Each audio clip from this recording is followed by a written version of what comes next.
Every question has a deeper story, every truth, a hidden layer. Join us as we dive into Unchained Minds. I know you're rich. I know you got $40 billion, but can you just keep it to one house? And that's our job.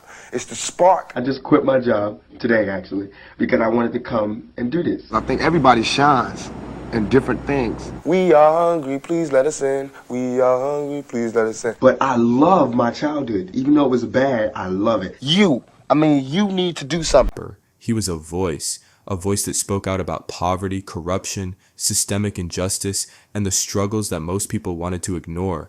He wasn't just making music, he was raising awareness. And when someone does that, when they give power to the powerless, they become more than an entertainer. They become a threat. Thank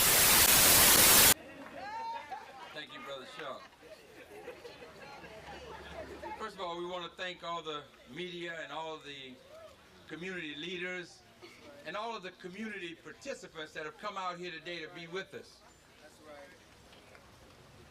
Today's press conference is about something that is historical. It is about our community coming together to defeat one of the most malicious propositions that have ever been put to the people of California. It is so malicious that it has even been disguised in its name. California Civil Rights Initiative. Now, when you say that, you think that you're about to vote for something good. But this initiative, which is Proposition 209, will turn back all of the gains that African American people and other people of color have made over the past 25 years.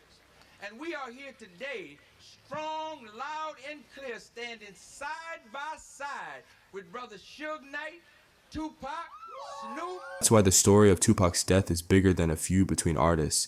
That's the surface level story, what we were meant to see.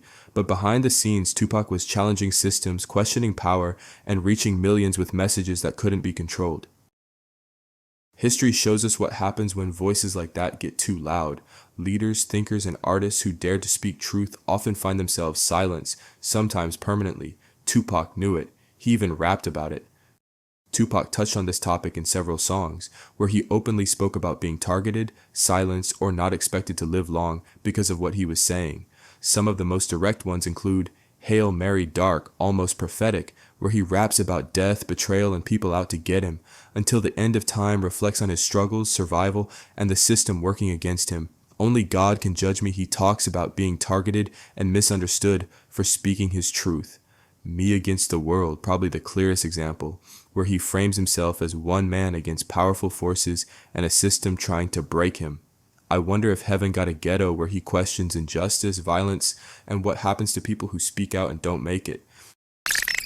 Fast forward to South Central, a young kid hustling, learning the game, selling his own mixtapes out the trunk. Fast forward owning businesses, buying back the block, turning a corner of Crenshaw into a blueprint for economic empowerment. Too, one of my favorite records on the album. You make a Spook Who Sat by the Door reference. You know about that, man. Oh yeah, absolutely. I read that book, but I don't think you a spook who sat by the door. I think your intentions are pretty clear. Well, now I would say so, but even to the point we made earlier, that's one of the reasons I was so vocal about where I was coming from and what I represented, because I knew who I wanted to mobilize. You know what I mean? And I'm gonna name my last album "The Spook That Sat by the Door." You know what I mean? When I finish my situation with our. This wasn't just rap. This was strategy. Nipsey Hussle was building something bigger than music. He was building ownership. And ownership means independence. Independence means power. And power, well, that's something the system has never been comfortable with. When Nipsey spoke about financial literacy, reinvestment, and community wealth, he wasn't just giving advice, he was planting seeds. Seeds that, if they grew, could shift entire generations. And just like Tupac, when someone's voice grows too loud, when their influence stretches beyond entertainment into real change, that paints a target. Nipsey Hussle's story isn't just about tragedy, it's about a vision, a marathon. A reminder that the race doesn't end with one man, it continues with us. Situation like, it's not a sprint, this ain't overnight. I've been doing this for a while, you know.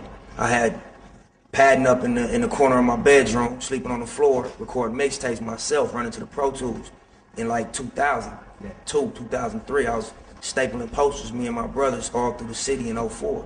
It's 011, we still doing it. And I'm young, you know what I'm saying, just because we started young, but I don't expect it to be overnight. But I seen the progress that we've made, and I know I'm closer to where I'm going than to where I started. If I stop now, I got further to go backwards than I do if I just keep going, you feel me? So, you know, it's a marathon, we gonna stay there.